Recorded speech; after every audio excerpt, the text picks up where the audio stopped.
Hello student, welcome in this video. So बच्चों, आज आपकी एसएसटी की क्लास 4th का चैप्टर नंबर 5 स्टार्ट करते हैं। Your chapter name is Thar का मरुस्थल।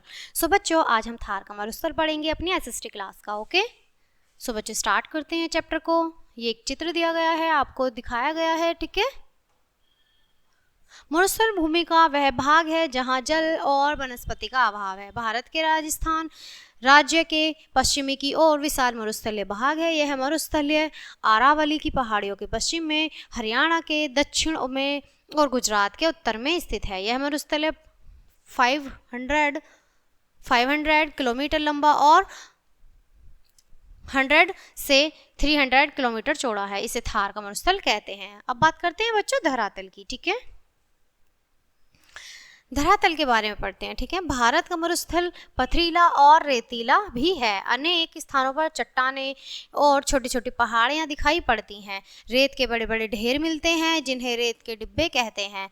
ये अनेक प्रकार की आकृति और आकार के होते हैं। यहाँ प्राय रेत की आंधियां चलती रहती हैं। ये रेत को एक स्थान से उड़ाकर दूसरे स्थानों पर इकट्ठा कर देते हैं। इस प्रकार रेत की आंधियां चलती रहती हैं, ठीक है।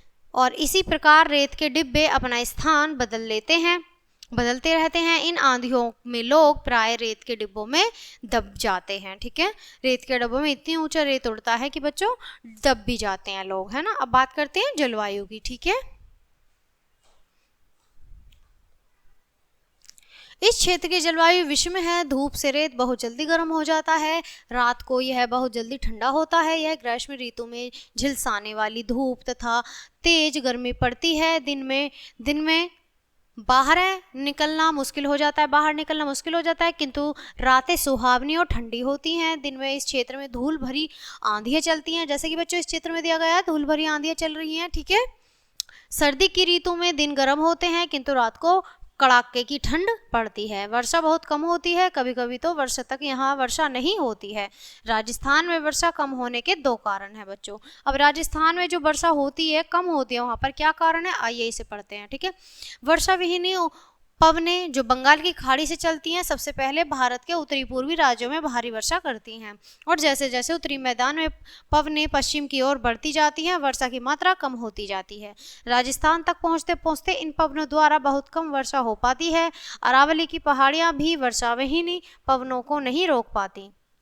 वनस्पतियां, अब बात करते हैं बच्चों वनस्पतियों के बारे में। यहाँ अधिकतर स्थानों की मिट्टी उपजाऊ है किंतु वर्षा की कमी के कारण कुछ भी पैदा नहीं होता। वनस्पति के रूप में यहाँ कांटेदार झाड़ियां, बबूल और कीकर आदि के कटीले वृक्ष उगते हैं। कहीं कहीं तालाब के समीप खजूर के वृक्षों के समूह भी पाए जाते हैं।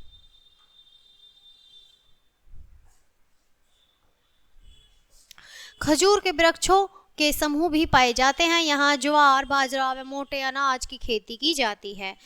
भूमि में जल बहुत गहराई में पाया जाता है। कुएं कहीं कहीं मिलते हैं। मरुस्थल क्षेत्र में कुछ ही नदियां हैं जो कि बहुत छोटी भी हैं।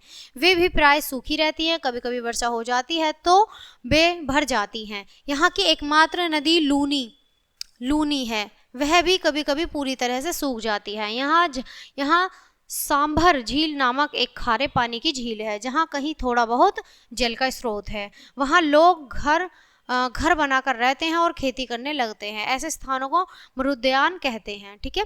थार के मरुद स्थल को खेती योग्य बनाने के लिए इंदिरा गांधी नहर का निर्माण किया गया है, ठीक है। इस नहर के दोनों ओर अब हरी और सुनहरी गेहूं की फसलें उगाई जाती हैं। इस प्रकार इस नहर के द्वारा मरुस्थल को हरा भरा बनाने का प्रयास किया जा रहा है बच्चों, ठीक है। आगे बढ़ते हैं। जनजीवन, इस क्षेत्र का जीवन बहुत कठोर है। यहाँ लोगों को पानी की तलाश में काफ़ी लंबी दूरी तय करनी पड़ती है। मरुस्थल में यात्रा करना बड़ा कठिन है। इस मरुस्थल में रेत की अधिकता के कारण न तो सड़कें बनाई जा सकती हैं और न रेल लाइनें बिछाई जा सकती हैं।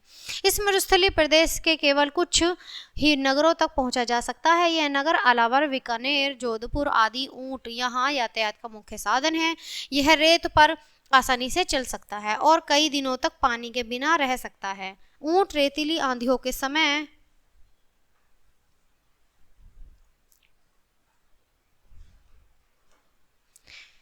ऊंट रेतीली आंधियों के समय अपनी पलकों को बंद कर लेता है और दूसरी पलकों से देख सकता है, जिससे धूल के कण उसकी आंखों में नहीं जा पाते।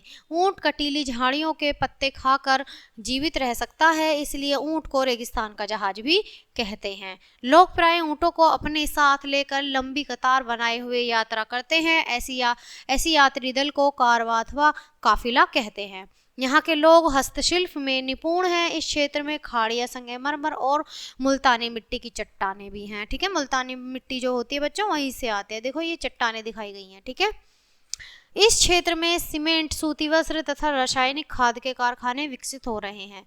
कोटा का चंबल फर्टिलाइजर्स कारखाना इसी क्षेत्र में स्थित है। इसके अतिरिक्त Hindustan zinc limited, Udaipur Hindustan machine tools limited, Ajmer आदि सार्वजनिक उपकरण भी राजस्थान में स्थित हैं। सो बच्चों, आपका ये चैप्टर यहीं फिनिश करते हैं। मिलते हैं आपसे नेक्स्ट चैप्टर में नेक्स्ट वीडियो के साथ। तब तक के लिए bye bye and thanks for watching.